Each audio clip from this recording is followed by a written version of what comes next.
Thank you for listening to the Speaking with Confidence podcast. Give us a review to tell everyone why you love the podcast. You can also download, like, and share the podcast with friends.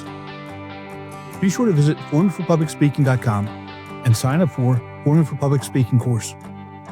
It's a step-by-step system to help you become the confident and powerful speaker you've always wanted to be.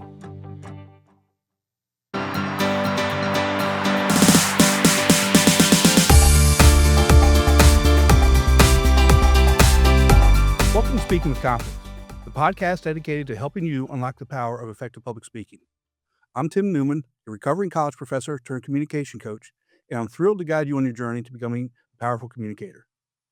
I want to thank each and every one of you for your support. It truly means the world to me.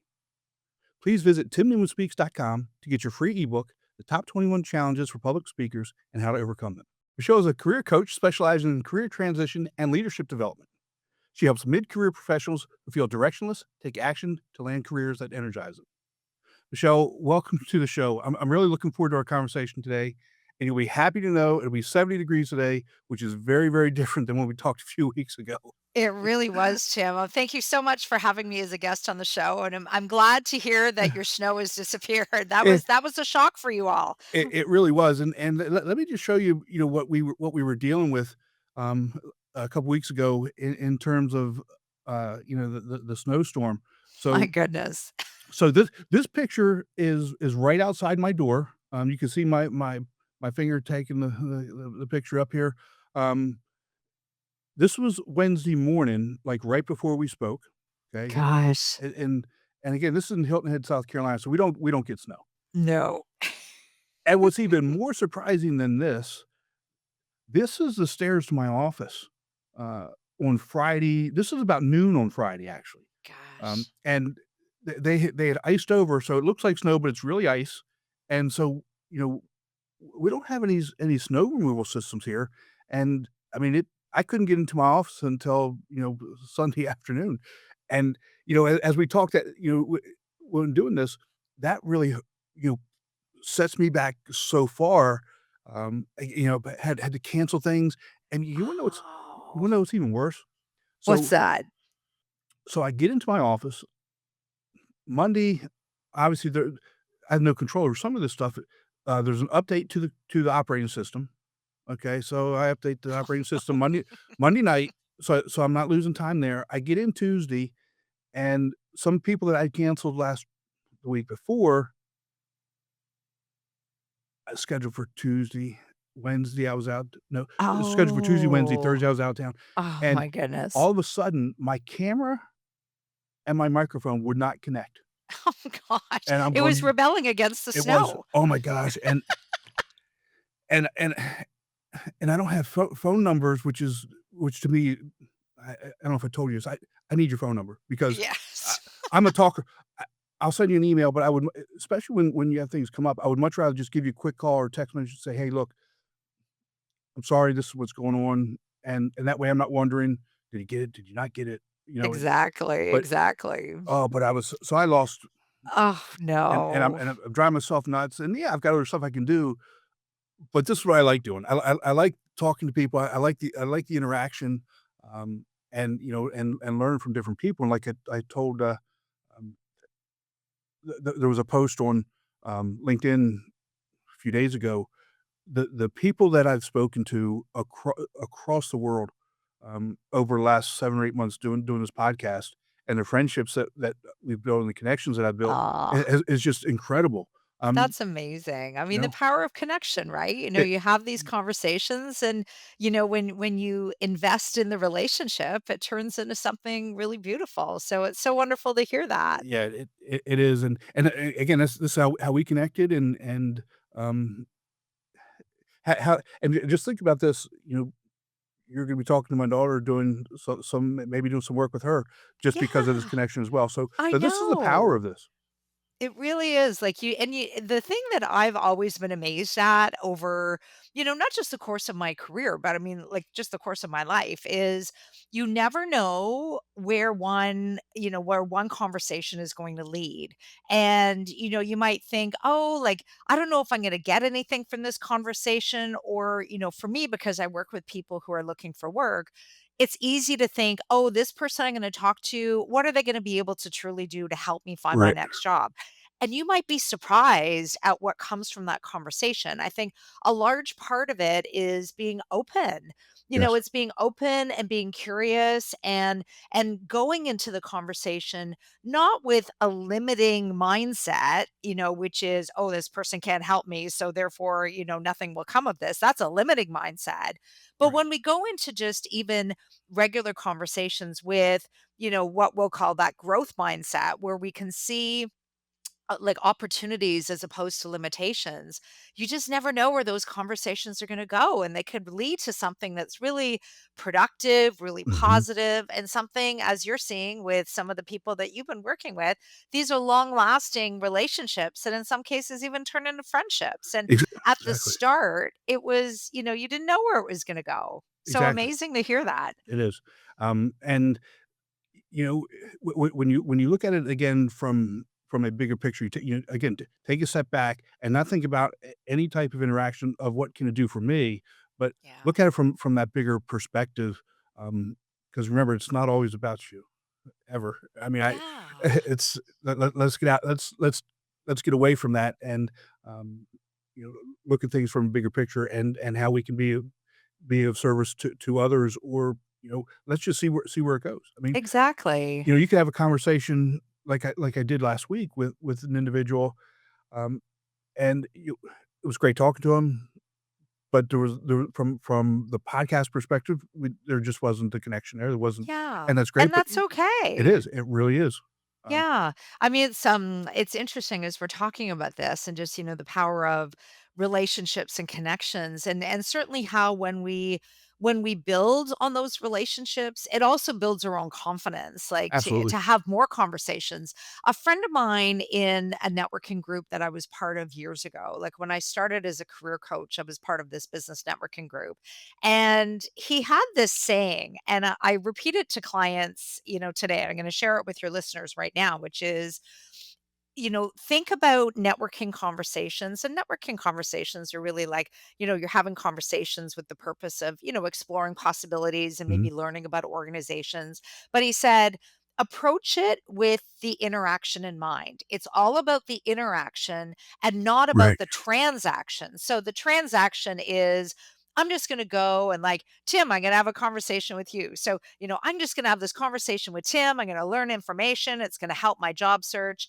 End of story. Nothing else that happens. That's a transactional relationship. Right. But when you believe in the interaction, you're going to steward that relationship. You're going to build Mhm. on it, and check in with you every now and again, or maybe even from the perspective of looking for work, sharing your progress and, Right. courses that you've taken or advice that that person gave you, let them know what you did with it. That's all about the interaction. The interaction is the relationship. And when we approach these conversations with the interaction in mind, they can go to really great places and sometimes be very, very surprising. Yeah, yeah, and especially when you're dealing with young professionals, I think as and I'm seeing I say older, I think I kinda learned. I've always known it, but I kinda learned it when I was Mm, probably about 30. Because there's a okay. difference between knowing Yeah, something and learning something, right? exactly. Because, okay, yeah, Exactly. people told you that, but when you learn it and you see either, "Wow, if I had done that, would have gotten a different result," or, "I did that for the Mm, first time, and this was the result that I got." So there's a difference between knowing and learning, right? exactly. And then practicing, And practicing practicing. what you're learning.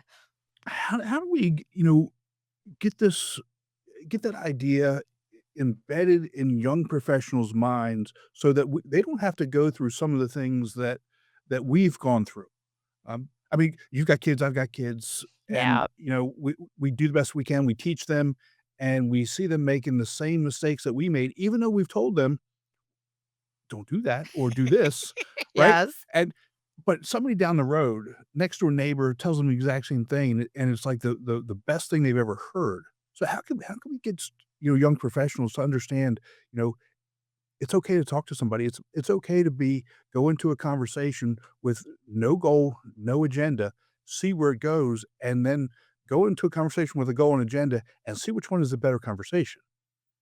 Yeah, I mean that's such a great question because, to your point, you learn more about, the power of having these conversations like when you were 30. And, I would say the same for me. I mean, I didn't start any networking activity until I was about like 34 or 35. And the only reason was because of something that happened that necessitated it. I had lost my job.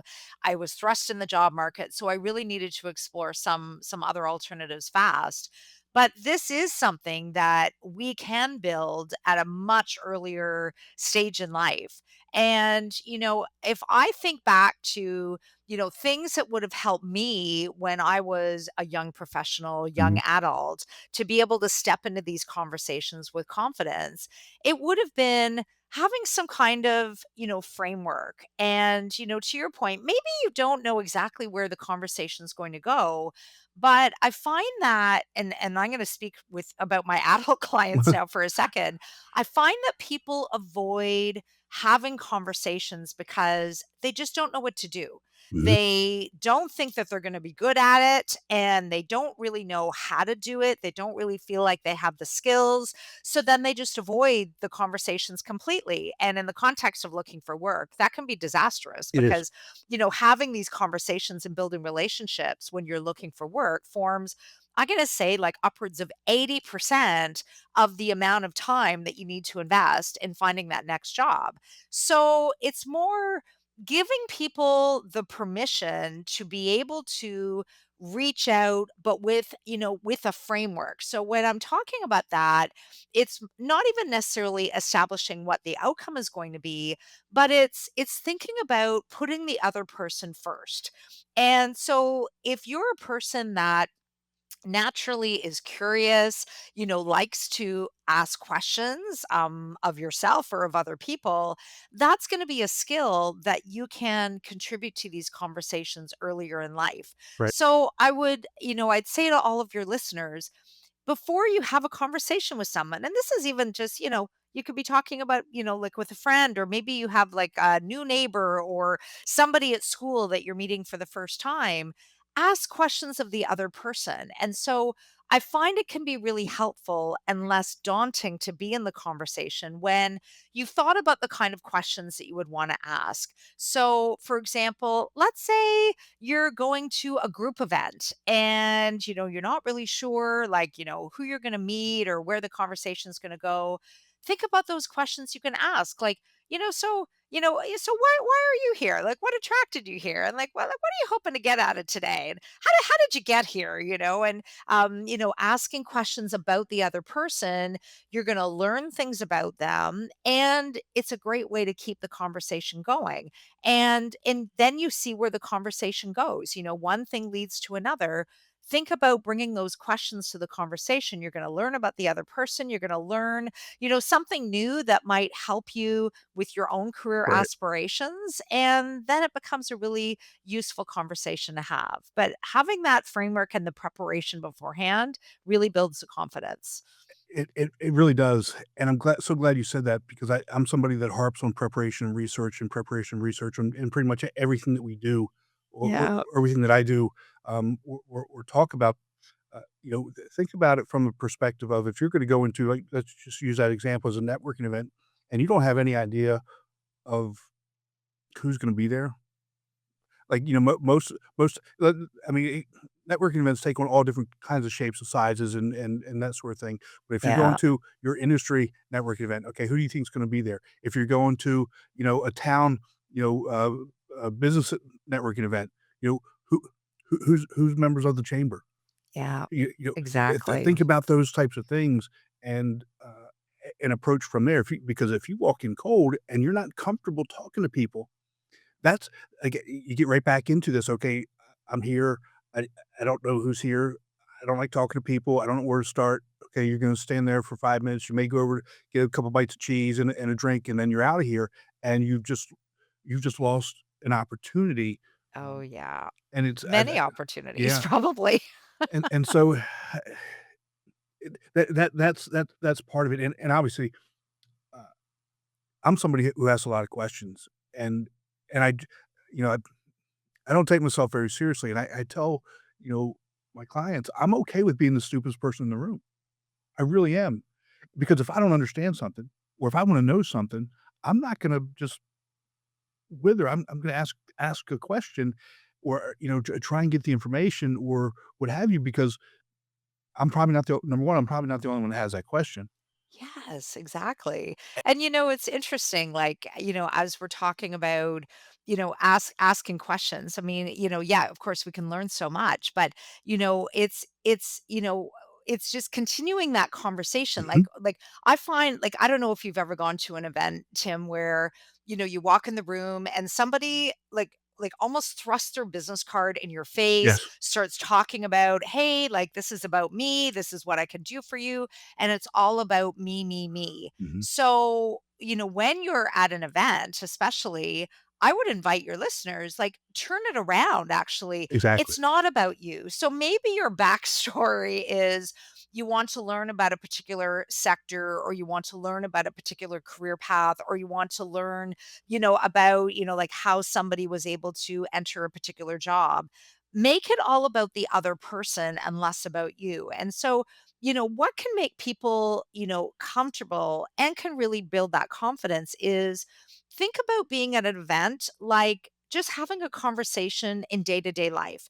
And the thing is, a lot of my clients Mhm. will say, but Michelle, like, I don't know how to do this. I've never had to network. And I said, okay, let's frame this in a different way.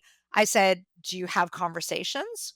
And they said, well, yes. Yes. I said, have you ever had a conversation with somebody that you did not know at the time that you met them? And they said, "Well, yeah, actually that happens all the time." Like, there's, somebody new like sitting beside me in class, or, like there's a new neighbor and I say hi and we start to have a conversation and I say, "So you're already doing Are you it." doing it right? And that's something that can really, help individuals speak with confidence, because when you reframe something Mhm. big like networking, it seems really, daunting, because the word tends to create a lot of anxiety for Anxiety. people, Yep. a lot of fear. But when you reframe it to say, networking is really just about having conversations. It's about doing research through conversation, because you do want to learn about the other Mhm. person, about their organization, about, what their path is. But you already have conversations every single day. This is something that we already have a skill on. So I find when we reframe something that seems really big and really like we're fearful of it into something that's more familiar to us, it just gives that way in Right. to allow people to have these conversations. And and I'm going to be honest here, Tim. So you said you learned this Uh, skill at 30. I said I learned this at age 34. I made a ton of yes. mistakes when I started, just reaching out and having conversations. It was clunky, it was awkward. I really don't think I knew what I was doing, but I was trying my very best. But the thing is, the more I did it, first of all, I was learning, I was Mhm. adjusting my approach, I was bringing new questions, I was just like in the conversation in a different way, but it was building my confidence Confidence, too, right. because the more, as well, like the more you do something, the more comfortable you're going to feel with it. And having these kind of conversations and building relationships falls exactly in that category. Exactly, and the better you're gonna get. Again, full disclosure, going to a networking event for me is like death. I mean, I hate doing it. I don't wanna do it. It's, for any number of reasons. I mean, I'm a naturally, I'm an introvert, but if we reframe it and look at it from a different perspective and understand there are certain things that we have to get over and do, and look at it, like you said, make it about other people. It I'm not gonna say that it makes it easy, but it makes it easier, and it Yeah, and a little bit more comfortable for you, and again, doing it. You exactly. have to do it. You can't talk about it. You have to actually go out and do it, and then do it again, and then do it again, and that's how you that's like you said, that's how you build the confidence.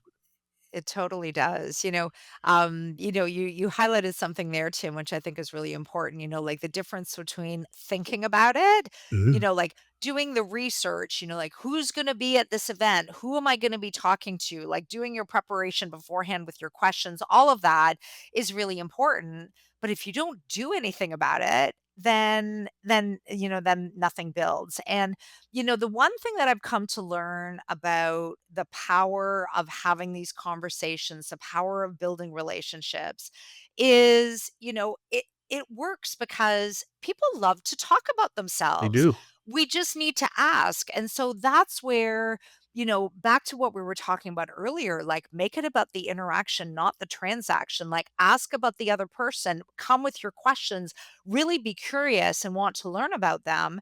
Well, people are generally happy to share. And what Mhm. I find too, because I get asked this question, like, what if I go with all my questions and I never get a chance to talk about myself? And that's where the reframing can help as well. I said, so let's say you're talking to your friend and you say to your friend, oh, tell me what you did this weekend. Tell me how you dealt with all of the snow that came. What challenges did you experience? Like, you're going to ask your friend all kinds of interesting questions. Well, at some point in the conversation, your friend is going to say, you know what? I've been talking a lot about myself here. Like, so tell me about you. Like, what did you Right. do this weekend? How did you deal with the snow? And so that's the other part of the preparation is you will want to have prepared like some kind of way to talk about yourself when the conversation comes back. The difference here is that you're not leading with talking about Right. yourself, you're leading with finding out about the other person first. Yeah, and that again, that's so important, but even if you don't get a chance to talk about yourself, that's okay. Yeah, That is okay exactly. because now you've learned about these other people, and then you can still reach out, and you can say, Yeah. you know, "Steve, it was great meeting you the other night at the networking event. Um, I'm not sure if you have time, maybe we could, grab lunch sometime next week. I'd like to talk to you about, you know, what you do or, this business or some of the things I'm doing that maybe we could work together." Whatever it is, right? But just because you don't have time to talk about yourself in that moment, that's okay. And Yeah. and you have to be comfortable enough in your own skin, which leads to a different point that that's okay. Yeah. And it Yeah, I find like events can be very fast paced. Mhm. So we can easily forget, information that maybe we learned about someone before moving on to the next conversation. And Tim, I think your strategy is such an important one because it's not just about meeting people and having the conversation. The follow up is really important. So when you reach out and you thank that person, like just for their time, for meeting with them, and asking for more of a conversation, that's where you can really deepen the relationship. Like Right, at events, if you get 2 or 3 minutes with somebody, that's kind of long, right, in a lot of cases because, things tend to move very quickly. So, it's really important to just take a pause, like, after you've met someone, you, like, get their business card. I find a really nice little trick is if somebody does have a card. I know not everybody has cards these days, mhm, but if somebody has a business card, flip it over on the back, like, jot a few little notes about what you learned about that person just to kind of lock it in, or take out your phone and create a little notes right, file where you've got, the people that you're meeting, a bit of information about them. mhm, That way it will just make it easier for you to reach out and you can pick up and show them that you were really paying attention. Like somebody that I knew from a long time ago that did this so well, and you're going to be surprised, Tim. It was my dentist. wow, So, my dentist and, think of your dentist. yes, You see your dentist like what? Like twice a twice a year, year? right, Um, and I'm convinced what my dentist did after I left is based on all of the different things that we were talking about, which is harder, you've got apparatus in your right, mouth or cleaning, but you're still having conversations. I'm convinced that she went, into her office and she made a few notes about me absolutely, and what I was sharing. Because when I went and saw her months later, it was like no time had elapsed. She had asked me questions that followed up on mhm, what it was that I shared before. She was really skilled at building relationships. And she was not looking for work. There was no, like, she didn't really have to do that really at Right. the end of the day. And she sees like hundreds of patients over the course of a year. But because she took that time, it just signaled to me that she values the relationship, that she pays attention. Right. And so, for all of the listeners, when you are talking to people, like, pay attention to those little details about people's lives, about what they're interested in, about what's happening with them, and do integrate it into future conversations. It just shows that you're somebody who really likes to build relationships, and that's an excellent, excellent quality to have that will serve you in your career Right. very well, but it will serve you in life as well. Yeah, being known as a connector is a good thing. Um, It truly is, it and it's not easy. I think some people just have a natural tendency to do that. Like, oh, like, you should talk to this person. Like, you would have a lot in common. But I think it's a skill that any of us can do, and it's really about being present, Right. paying attention to what's happening in the moment, and getting curious. And even like you mentioned about the fact that I'm going to talk to your daughter, and Uh-huh. I had offered to you, hey, if your daughter wants to talk to me, like, I'm happy to have that conversation. If I wasn't somebody that valued relationships or even thought about that, I wouldn't have even made that suggestion. So it's just about paying attention to the cues, like what's happening around us. And I find we do this in our day to day life. Maybe we're not aware of it, but it's something that we do. Like, for example, maybe my neighbor is talking about, I don't know, like, wanting to repaint the inside of their house, and and I'll say, "Oh, I use this company and they were awesome. Like, maybe you want Mhm. to reach out to them." Like, that would be a connection that I've made for that other person. I'm Right. not like thinking every day about doing these kind of things, but in the moment, those opportunities present themselves. So it's capturing those opportunities and using them to enrich somebody else's life, and people will remember that. Exactly. They do. They do. So you've had two major, career shifts. You know, Yes. what was that like? What did you learn? And how are some of those things related to, like, a young professional just starting their career and looking for work? Because Yeah, it's hard. absolutely. It's hard. It's hard. It's a tough job market. Looking for work requires a lot of work. And, a number of people, and young professionals included, because I have worked with some clients who are like just out of university, who are looking to establish their careers and not really sure like what direction to go in. And the mistake that a lot of people make, like, even my adult clients who are almost close to retirement and they're looking for a new path, it's just looking online. Like, it's confining the job search to like just searching online. And when I went through my two big career transitions, I mean, I worked for a large national bank. I was in financial services for 18 years. Actually, it was the job I had right out of high school for 18 years. I was restructured. My position was eliminated because of a merger.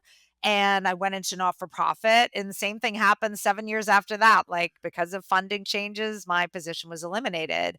And, I remember in the beginning when I first started looking for work, I just confined my search to online. Like, what jobs are posted, what jobs are available, which is a really passive approach Mhm. because you're just kind of waiting for things to happen and positions to be posted. But the biggest learning that I had that will serve young professionals really well, will certainly serve like more established, like maybe mid-career professionals very well as well, is recognizing that there are so many opportunities that will never get posted. Yes. And in fact, this is something that was a big shift since like the days of the pandemic, which like now are like 5 years ago, where a lot of organizations are gravitating to filling positions through their network. They're Mhm. not posting them online. They're using their network and they're using their employee base to identify some really great fits. So if you're a young professional, like, you're just out of school, you're establishing your career, just knowing that not all the positions are online is a huge learning, which means that you need to be building relationships. You Right. need to be reaching out. And so, one of the things that I learned to do was, starting to reflect on, what's important to me in the kind of organizations that I want to be part of. And then brainstorming a list of those organizations that I would be interested in just learning more about. Again, it's about being curious. They may not necessarily have a position that's posted, but actually reaching out to, individuals in those companies to ask them questions and to learn more. And so the even bigger learning that, if everybody, listening today, remembers this will be a big, actually there's two big things that I'm hoping people will take away. One is to remember that, your network is not just the people in front of you, meaning the people you're immediately connected to, like people from school or friends and family or neighbors or people at the gym. Those are people that are in our immediate circle. What's important to remember as a first step is there's hundreds of people behind each person that we know, which I'm going to call looking through the network and not just at it. Yeah. So if you're, looking to, learn about a particular career path, not just looking at your friends and family, but asking, who does your friends and family know that maybe can give you a conversation, becomes really important. First of all, it widens your circle, but you also get to build relationships with people who you don't really know. So that was the first big learning from all of my transitions. But the second one, this one is huge, is every time you talk to somebody, whether you're asking them to look at your resume or you're asking them to, help you better understand what other courses you might need to take in order to get into a particular career path or job, it's the importance of, with every conversation, ask who else in that person's circle they would be comfortable in connecting you with. And when we do that, we're naturally going to get to talk to new people, Mhm. which means we're naturally going to find out about other organizations, other career paths. With every conversation, it can lead to a brand new conversation. And the power of that is like It exponential. Like really there's is. no price Yeah. tag on that kind of network building. Yeah, you're absolutely right, and the whole idea of reaching out to people, at different organizations and just, having an informational interview, 5 or 10 minutes, it's so Yeah. critical, and, one of the issues that, you know, people complain to me about is they'll reach out, they'll email somebody and not hear back, and I say, "Well, Yeah. did you call them? Did you Yeah. was your email professionally written?" Um, Exactly. were you, asking something that was unreasonable? Did you give them an opportunity to say to say no if they don't have the time? Uh, but I think it's so important, the follow-up is so important. It The really picking up the is. phone, I mean, I say pick up the phone like it's back in 1990, we actually had to pick up the phone, It but still works. it does. But call somebody, dial the number and actually talk to them, because that to me is so much more personal. A lot of times, Yeah. emails come through and number 1, if I don't necessarily know the person right off, or if the subject line isn't something that's gonna hit me right away, I may not delete it, but I may not actually read it or answer it. Exactly. Um, and then it gets further down the email line Yeah. and may get lost. But if you pick up the phone and you reach out, I find that, most professionals, if you come at them with a professional ask in in a reasonable way and they've got time for you, they will help. Yeah, for sure. And Tim, you've just highlighted something really important there, which is, the importance of like even being prepared to reach out. Like we were talking earlier about like how you can be prepared for the actual conversation, but it's also important to be prepared just to simply reach out to people. So Right. whether that's crafting a really professional ask that is very clear about, the purpose for you reaching out, because I find if there's no purpose in there, people wonder, who is this person? Why are they reaching out to me? Why do they want to spend time with me? So be clear about, what you're hoping that the other person can help with, but also be prepared if you are going to be picking up the phone. Like, you don't want to just be winging it and umming and ahhing through the whole thing, which is not as professional. So having an approach that shows that you're valuing that person's time as a gift, that it Mhm. is a professional reach out, you're going to be making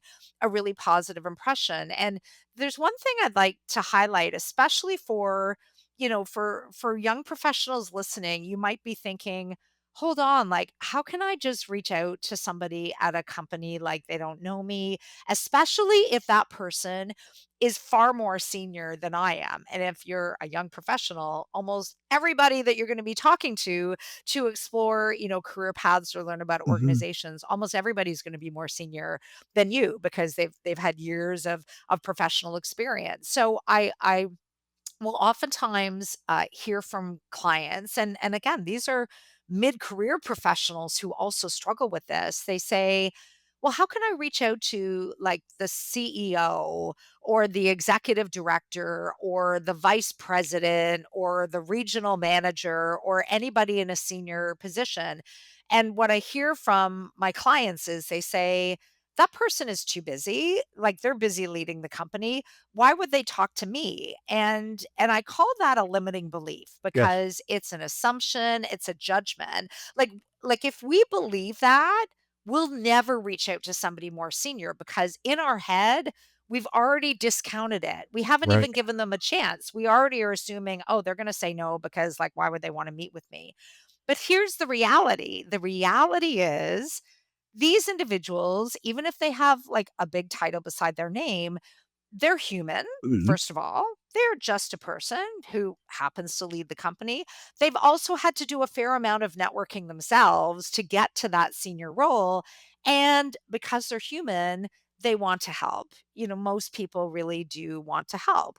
And so when we reframe that, it just gives us a way in. Like I'll tell you a short little story that emphasizes this. And this is something I share with lots of my clients because it's a true story. So back in the days, before I got into coaching and I was looking for work, one of my connections, a former colleague of mine, had put me in touch with somebody who, was senior. This person was leading our community foundation, which, gives grants to different organizations within the city. And, being in Ottawa, Canada, there's Yeah. a number of not for Right. profits here.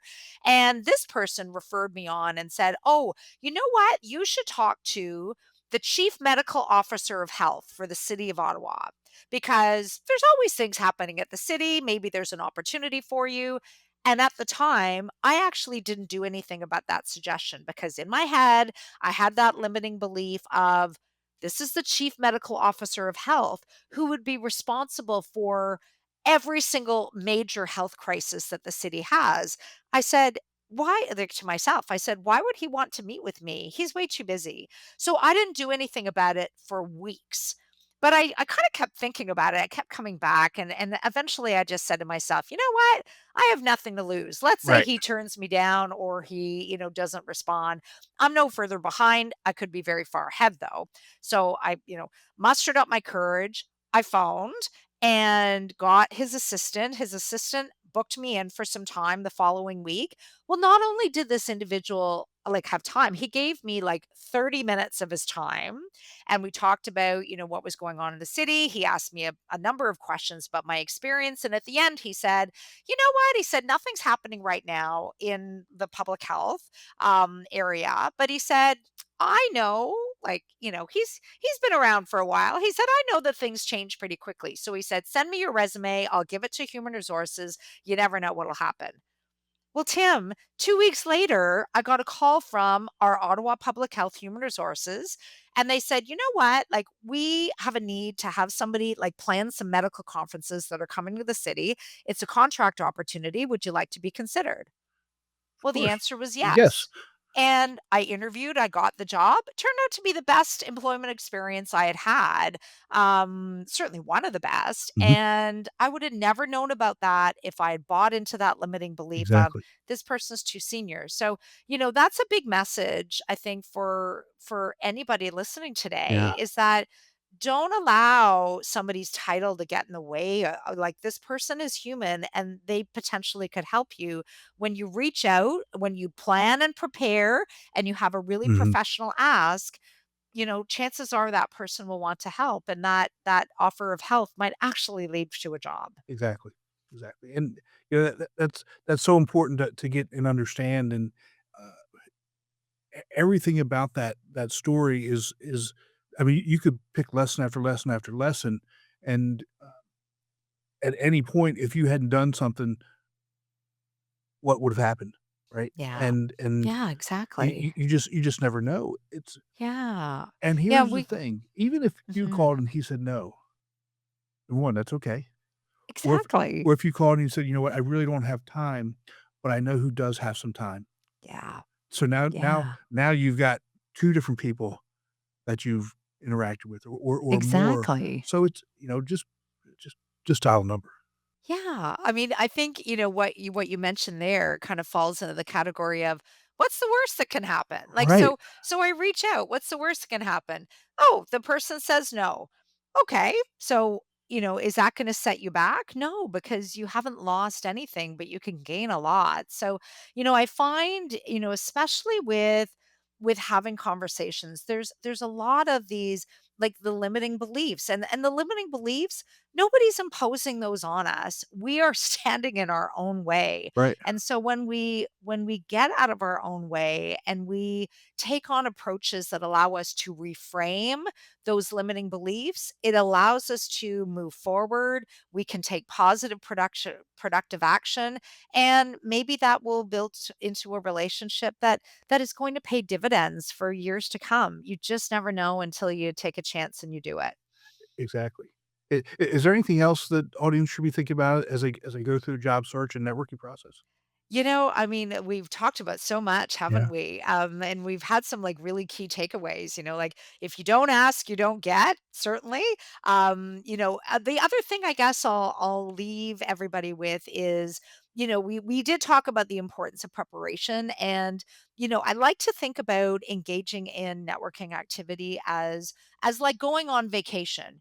Maybe not as much fun, but the elements are the same, which is you need to have a destination, meaning you need to have a purpose. Like, right, we generally don't just reach out just for fun. Like, usually there's an aim, but you definitely need to have a plan. Like, imagine if you went on vacation and you had no plan, it would be a disaster. right, It's the same with networking. And so, I want everybody to know that you might be listening to this and you might be thinking, but Michelle, you like, you know how to do this. Like, you're a coach, you help people with this very thing, like how to build networking strategies and approaches and feel confident. Know that, when I first started out with this at the age of 34, I was not confident. Every conversation I thought that was a mess. Like, I don't know if that went well, like, what's going to come out of it. I really didn't know what I was doing in the beginning, and my confidence built over time from having done it. So I have seen it with clients that are very hesitant right, to have conversations one on one or in events with people, and when they are ready to take that step and they start doing it, the power of it is, like, just like, there's no price tag. It leads to new connections. It leads to more mhm, information. It right, leads to jobs.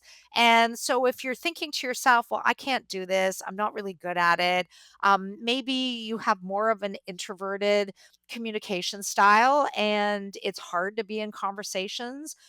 Know that everybody can do this with reflection, with preparation, with practice. It can be something that you can do. You just need to believe in yourself and know that there's a framework that can support you and can help to build your confidence. So, some big lessons coming out of today. yeah, and you again, you 100% correct, and I I would just add one thing. I'm 56, I'll be 57 here soon, and I I still don't think I'm good at it because, you know, you go in and, okay, wow, I some of the things that come out of my mouth sometimes, are they're insane, and I mean, because that's just who I am. When I'm in the moment and I'm talking and we're having a good time and we're doing these different types of things, but you have to be able to go back and look at it and say, "Okay, well, don't say that again," um, and you grow from it, and Yes. it's okay because Yeah. remember this, they're not judging you. No. They're not. Yeah, and they don't You're want you to fail No, either. right, exactly. So, everything's gonna be okay. Exactly. But this is a very exciting time for you. Very It your is. your book, Cultivating Career Growth, Navigating Transitions with a Purpose, was released on February 6th. Tell me about it because I've done a book, and I'll never do it again. I'm, uh, I'm It's a lot never of work, isn't it, Tim? I'll never say never, but there's no plan to ever do it again.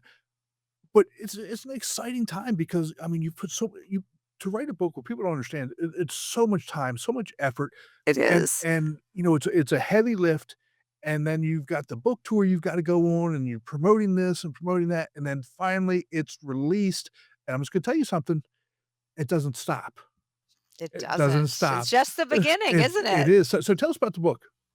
Sounds great. Thank you so much for asking. So my book is really meant to give a framework and a system for individuals looking to explore new career paths or find new work because they've been displaced through restructuring or other means.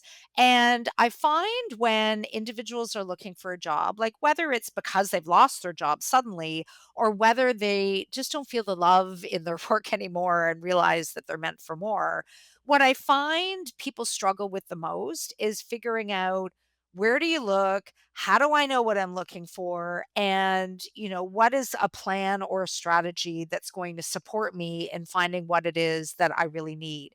And so, my book will take readers through some reflection, thinking about what work really energizes you, the kind of companies that you really enjoy working with, and those deal breakers or those non negotiables, the things that you Right. have to have in your next step. So, it's part reflection, it's part, starting to like build a strategy that will have networking as the core of the strategy to look for work. So, certainly, our topic today fits very nicely into my book.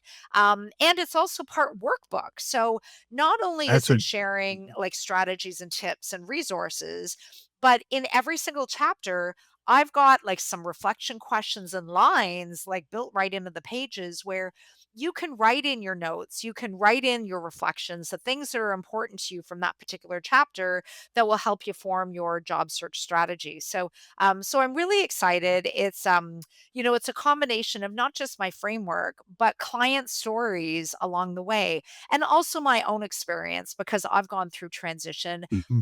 I remember when I went through my very first transition when I lost my job after 18 years, I needed support. I needed a framework and I needed a guide to help me with my next steps. So I'm hoping my book will be that. I'm hoping that my book will support individuals and be that guide and share those strategies and help people build out their plan so that they're not just applying for jobs, which tends to not be very effective, Right. but that you have like a real purpose to looking for work. And similar to networking, like looking for work is like going on vacation too. You need to have a target and you absolutely need to have a plan. There's some similarities there. So a lot of what we're talking about today appears in my book, and yeah, I'm super excited to see where this leads. That's so awesome, and where can people buy it?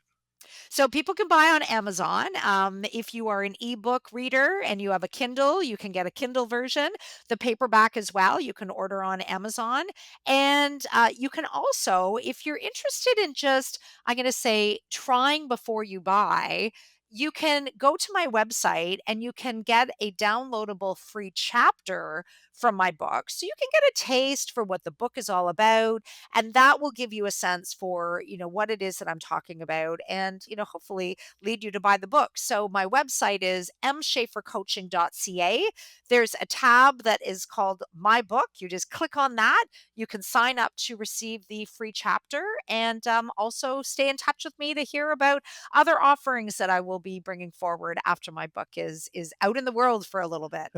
That's awesome, and I'll put that link in the show notes. Excellent. Where else can people find you? So you can find me on LinkedIn.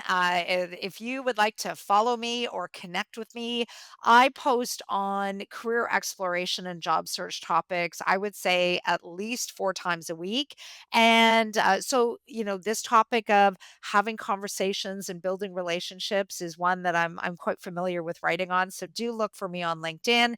Go to my website. Again, it's mschafercoaching.ca. I've got lots of resources there and articles that I've written that may help you in your own exploration, and you can learn more about my services as well. So a number of different places that you can find me. And if you feel motivated after listening today and you would like to reach out and have a conversation with me, my email is michelle@mschafercoaching.ca. You can book a complimentary 30-minute discovery call with me, especially if you've got some questions and some challenges and you just need a conversation partner. Feel free to reach out to me directly that way. Michelle, that's awesome. Thank you so much for sharing that. And I will say, um, make sure you follow Michelle on LinkedIn because she does put out really good and valuable, actionable information, Thank you. and it's phenomenal. Michelle, but thank you so much for sharing such valuable information with the Speaking with Confidence community. I really do appreciate it. Thank you so much, Tim, for having me today. Be sure to visit speakingwithconfidencepodcast.com to get your free ebook, Top 21 Challenges for Public Speakers and How to Overcome Them, and also register for the Forum for Public Speaking course. Always remember, your voice has the power to change the world. We'll talk to you next time. Take care.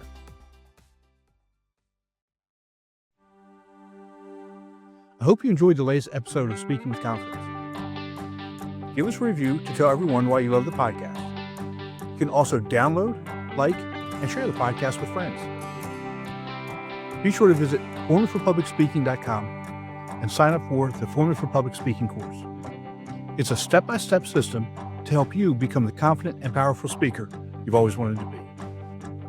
We'll see you next time. Take care.